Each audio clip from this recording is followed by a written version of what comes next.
Hey, how's it going, guys? Today I'll be talking about the worst job experiences that I ever had.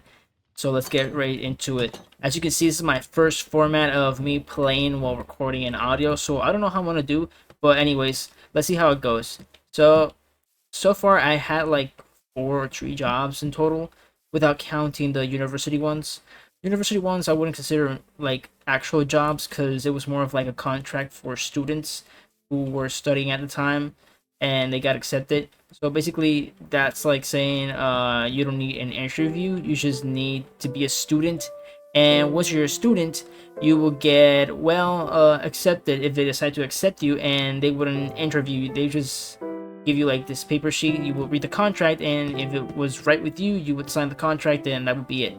So we're gonna skip that one, and I want to say that the worst job I ever had was one called Burlington.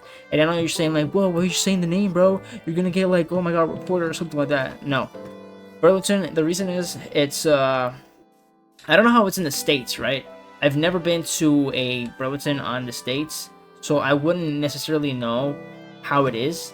But over here where I live, uh, the Burlington was just a mess, from the administration to the handling, but mostly the administration, and even the I was gonna say clients, but not clients. The employees, right? No, not the employees. My bad. The people who buy, you know, those guys were a mess as well. Cause like you would go to the store and you would be like, oh, okay, I'm gonna go in and I'm gonna like see what they're selling, what they got, what they don't have. And literally the people there that they would go in and just buy stuff, the customer, right? That's the word I was looking for. The customer would throw things at like the ground. For, let's say, for an example, right? I got an inventory from the warehouse. That was my position, the warehouse.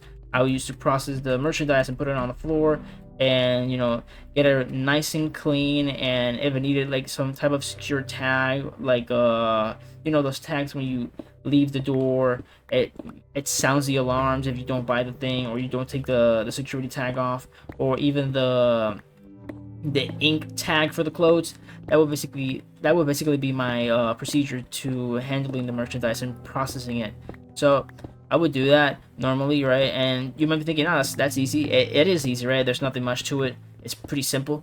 But the administration was really off, and like the customer was also like kind of off, because the customer would go into the store, and I remember one time this old man, he used to come in and he would be like, oh, there's no toilet paper in the toilet, in the restrooms.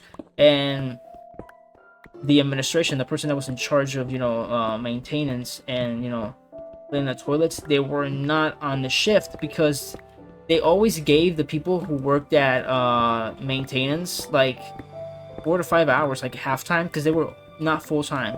They were halftime. And if they were full time, they would be like, oh, you need to rotate between this store and the other store. So they would need to do that. And I literally remember like the woman who was the administrator at the time, like the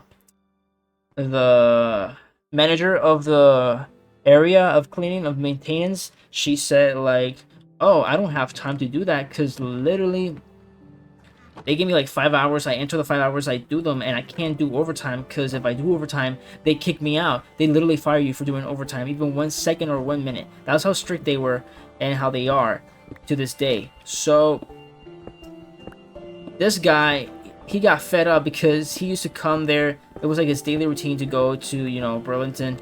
And some people do this, where they go to the same store for like maybe all their lives, or like for 1 year straight.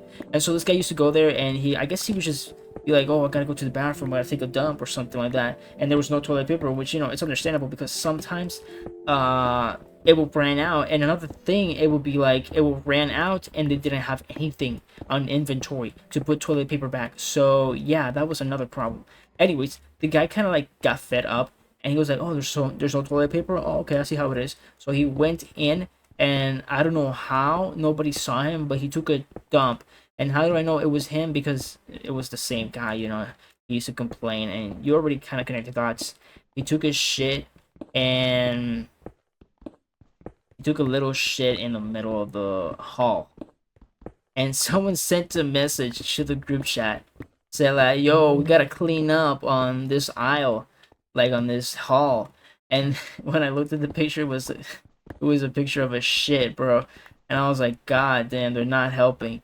So obviously there was nothing wrong with that woman, like the one that was the manager for that area, because she was asking for like, yo, is there any toilet paper? Are you guys gonna give me more hours, or are you guys gonna call me when there's like stuff like that, or are you guys gonna put it? And nobody wanted to do the job because like, oh, that's maintenance. Like even for me, I had to do maintenance like certain times. Like products used to fall on like the halls because sometimes it would be misplaced, or the customer would pick it up wrongly or something like that, and it was just like break, right? Like a crystal ball, and the liquid will be like all over the place, and someone goes through there and they slip, they can literally sue the store, and or worst case scenario, they can go to a lawsuit. So we would literally, only us, the people from the warehouse, would literally have to go in and clean it ourselves. Which I'm not mad about it because it's nothing crazy like cleaning a toilet, because they never told us to clean a toilet or anything like that. It was just basically on the hall, for obviously security reasons and stuff like that. Anyways, back to the management. The management was really the worst thing about that store because they would literally just hire a lot of people. You know how you basically have like positions available for jobs, like, oh, we're hiring, we're looking for people, we need people. That store did not have that. That store hired a lot of people. So in my case, I would say they were overstaffed. But here's the thing: they were overstaffed in a way that it's like, I guess they did it just to not pay taxes because they used to get tax breaks. I think that stopped in 2026, on February of this year. I think.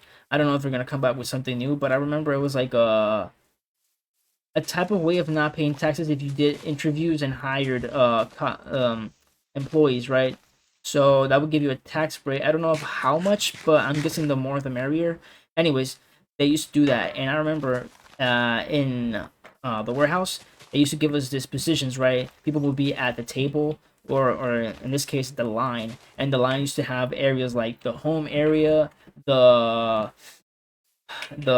home area, the kitchen area, the clothing area, stuff like that, right? Basic stuff like, oh, you're gonna process only merchandise from the house, right? Like placemats, mats, kitchen mats, stuff like that, cooking utensils, blah blah blah, pots and pans, stuff like that. And then the other people will be like, "Well, you're gonna process the clothing for only women, or only babies, or only kids, And yeah, they would be like, "Oh, okay, so my position is like processing only clothing." Yeah, okay. So the positions will be kind of like, it will mostly be pretty straightforward, and kind of like the same people would do the same thing all over again, unless someone did not come on the turn, or arrive on turn, right? On their schedule. Then they would be like, oh, we need to rotate people. That made sense. So okay, I used to be in the position of bulk. I used to be like, oh, I gotta process the heavy stuff to throw it in on the floor, right? Yeah, okay, that's easy. Some of them were heavy, it was kind of demanding. I'm gonna be honest. I did not like it, but it was a job. We used to have a leader way before like this whole thing of changing leaders happened, and this leader, he used to be really cool. He used to help out all around, and I'm like, oh, that's a leader. He's kind of like wanting to be the supervisor in this case, because leaders, or leads, kind of like need to fill in that gap sometimes when there's like employees missing. So I was like, okay. Anyways, I remember this lead changed stores because they offered supervisor positions, and he accepted the supervisor positions at a different store. So he got transferred to that store, and this new leader came on, and this woman, she was really sweet. Like, she was really sweet before revealing her true identity. She was like, oh, if you need anything, I'm here, this and that. I remember I sat down on one of the carts that they used to put the merchandise as a joke, like, oh my god, I'm gonna take a break, guys. I literally said that, and she came in with this attitude and said, get off that damn thing and just start working. Don't be sitting. And I'm like, what the hell is her problem? Like, what did she say that? At this point, I didn't know that she became the new lead, and she just came in with all the authority. And I'm like, yeah, I understand. I gotta, like, keep back working, but This is where I started to see like her true identity, and I was like, oh heck no. And she's part of the administration at this point, and I didn't like it. And so when this woman arrived, right, I started seeing more interviews and more interviews and more interviews with people, and I was like, where are these people going? Like, I have no idea. And so the people over there, they were taking up our positions. Like, I was on bulk, and I remember there was other three people at bulk, and I'm thinking, oh, okay, well, if I'm doing the math correctly, there's like 7 days a week, and most of the time on Sundays we don't work, so that makes it six. Like, you know, affirmative 6 days without any errors that people will be working at the warehouse, because the warehouse wasn't a 24-hour warehouse like Walmart. It was like a warehouse that basically you will need to work from like the sunrise to like the middle of the day. And I was like, okay. I literally was like waiting one entire week. They didn't call me. And then the next week they call me. And then after that they said, oh, we're gonna call you because we're gonna need you. And I'm like, oh, okay, sweat it, sweet, like, all right, I'll see you then. They didn't call me, and one of my friends told me, oh, they called another guy. And I'm like, huh? What? Why they call another guy? And they said, I don't know. They just called another guy. They didn't call you. And I'm like, oh, okay. I see how it is. Favoritism. They started doing favoritism, and I hated it. And so they were like, oh, if they don't call you, you need to call in to the administration. Uh, because well, we need like affirmation, like we need to know if you're working or not. And I'm like, how the fuck are you guys not gonna know that I'm working? You guys got a system. The system tells you if I was put on the shift or not. And they were like, yeah, but this and that. And I'm like, that is the stupidest thing I've ever heard. So anyways, I texted the supervisor and said, hey, you said you were gonna put me on Friday, but you didn't. I want to know the reason exactly as to why you didn't put me. She ignored my messages, and I'm like, oh, okay, I see where this is going. So I put my resignation letter, and I literally left the job. And the assistant manager told me, everything good? And I'm like, oh yeah, everything good, everything good. I didn't want to get into it. They already knew how she was as a leader. She was not a good leader. And so I really didn't like the job because I started to see they had overstaffed people working, and I was like, how are they literally, allowing this when they literally have other people at the same, position, but they're not putting them. They're literally hiring other people. And I'm like, what exactly is going on? And so the same thing happened to a bunch of people. You might be thinking, oh, it's only you, it's only you, it's only you because you saw it. No, I talked to another coworkers of mine and friends of mine because I made friends in that job, and they were like, yeah, I don't get called. I don't get called, and I'm like a cashier, and the other one was like, I don't get called, and I'm like, I'm in the fitting rooms, and it used to be really bad.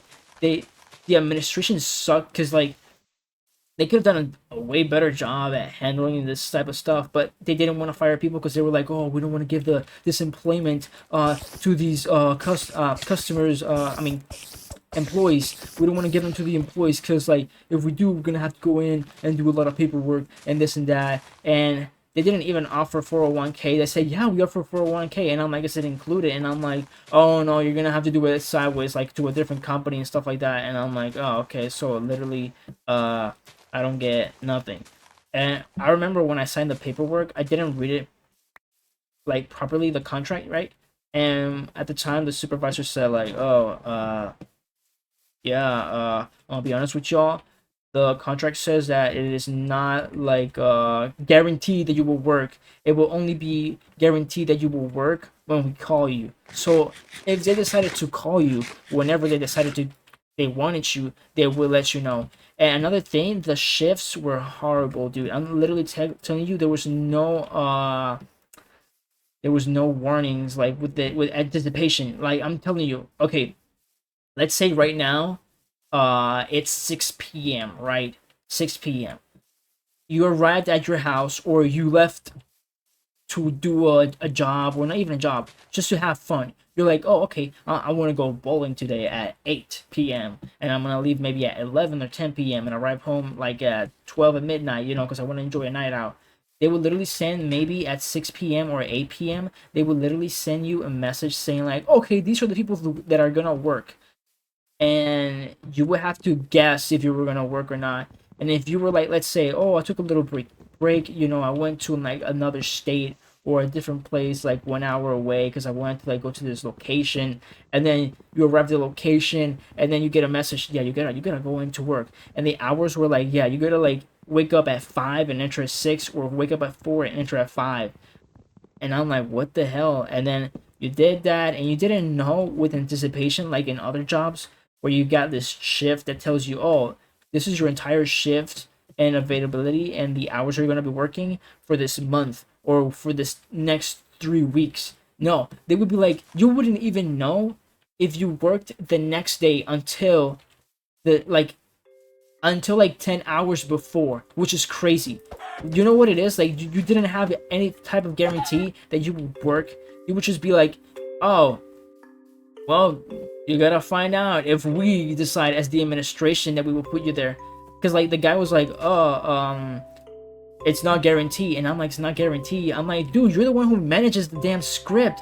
I'm like, the schedule and everything. You're the one who decides who works. And he literally just came up with that bullshit. And I was like, this guy's just bullshitting us because he just wants to like, oh, I'm not responsible for this. I'm not responsible for this. And I was like, dude, this is some bullshit.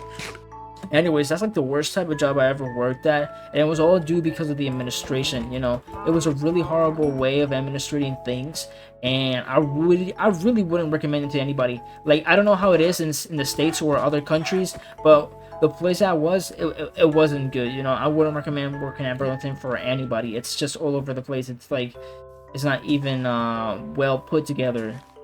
Like, honestly, worst experience of my life.